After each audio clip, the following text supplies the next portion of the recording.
Hi, this is Bair of Living Well Health and Wellness Center. You're seeing me before my morning walk, and I've had a few thoughts about comparison. Comparison to yourself and who you might have been in other seasons of your life, and comparison to other people, because that really can eat your psychological lunch, and it can prevent you from moving forward in your life. So I'm at about month 8 and 2 weeks after my surgery this year, which I'll be talking about in depth in a new series starting in January called Really Living. And I'm super stoked about that. But so you'll hear more about how I've survived chronic pain with 2 ongoing conditions my whole life. And so now I sit in this place of actually starting to get well, and it's jacking with my whole identity. And right now, specifically in my physical identity and how I'm experiencing my body. So to give you a little background, when I started college, so I went to Texas Tech in 1991 for a glorious year. And that's when I sort of started my cleaning and organizing services, which have helped get me through college.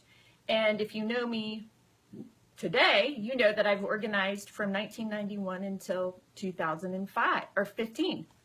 I'm in the wrong year. See, that's what pain will do to your brain. It'll screw you up. So I've been organizing in people's lives, spaces, times, minds for a long time. But especially in the space department, I thought I was a She-Ra. I mean, I prided myself on having stamina.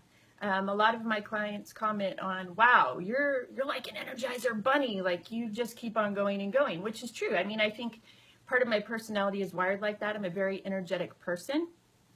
But in my mind, I also felt like I had no choice. You got to kick it into gear. You're a single lady. You got to pay your bills. You got to do your thing, regardless of the pain that I was living through. But now that my pain has reduced, and I'm a different sort of person, this year I've had lifting restrictions that I've never had in my life because I caused injury to my back all those years of being a She-Ra. And so it's been very humbling to go from lifting hundreds of pounds, in a garage or an attic with my team of organizers, to go to 10 pounds. And I recently have taken 2 trips, and I had to be humbled by not being able to lift my own suitcase. Now, I will say, I tend to pack heavy. So a lot of times before, it was hard for me to lift my suitcase. But I really couldn't lift my suitcase in these past 2 trips. And my friend Sarah and my friend Betty generously helped me maneuver all my schneik around.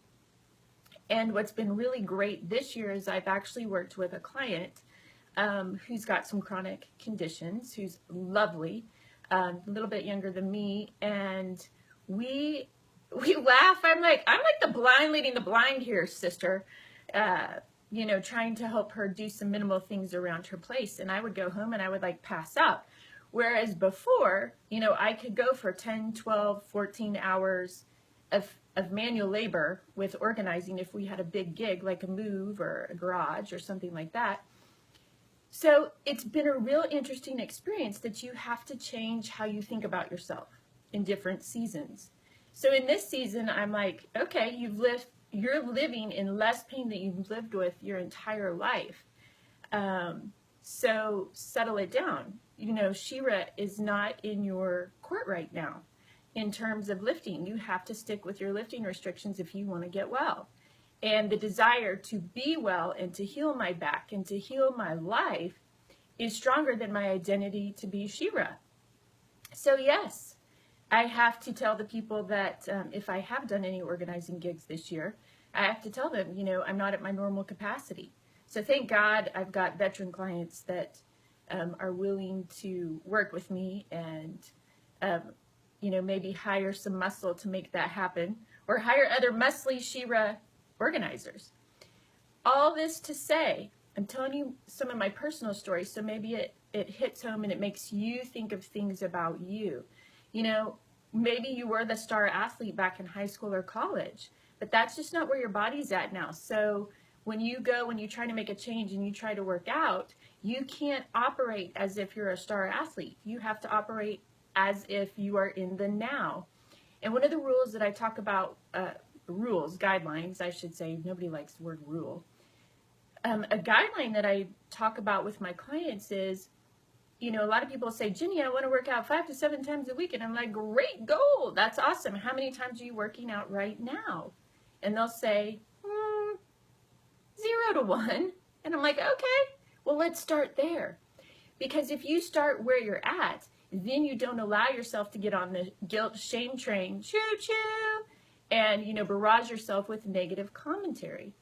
So especially with exercise or anything else that you're trying to change, it's best to make a fixed time versus a flexible time. So if you're at 0 or 1, then you don't want to go too high. You want to set into your schedule 2 times. So anything else past that 2 times is cherry on the cake. So, my motto really is work with yourself, not against yourself. But part of being able to actually live that motto is you actually have to sit with yourself, and you have to sit with your thoughts and sit with taking an honest, realistic look at what you are doing, whether that be something that you're thinking and telling yourself, or whether that's in terms of exercise. What am I really doing? So I went from working out 7 days a week in terms of, and maybe 4 to 5 of those days, I was doing organizing. So anywhere from 4 to 8 hours, and some days 10 or more hours of consistent, minus about a 30-minute break, of regular exercise. So in my mind, I'm sort of a cardio endurance queen. But now, I was excited yesterday because I walked 25 minutes. That's the longest I've walked in 2015. It's pretty exciting for me, being sort of an endurance queen in my mind. And so I just want you to have encouragement to start where you're at, work with yourself, not against yourself. And thirdly, have realistic goals of how you set it up and build it into your schedule. Most people do better with setting a smaller number. They're more likely and more realistically going to make that. And then anything that you do beyond that, then you can pat yourself on the back and be like, I'm a rock star. I did that 3 times this week. Yeah, you did. Of course you did. Awesome. So then that gives you the opportunity to toot your own horn and be excited. And when you have success, you're more likely to move forward. So I got a little long-winded. I'm sorry. But that's my tip for the day. And if you want to learn more about how I can help coach you into the direction of your dreams and aspirations, you can always find me at www.livingwelldallas.com. And you can check out my Facebook page at Jenny Bair, or Living Well, Jenny Bair, Life Coach. See you soon.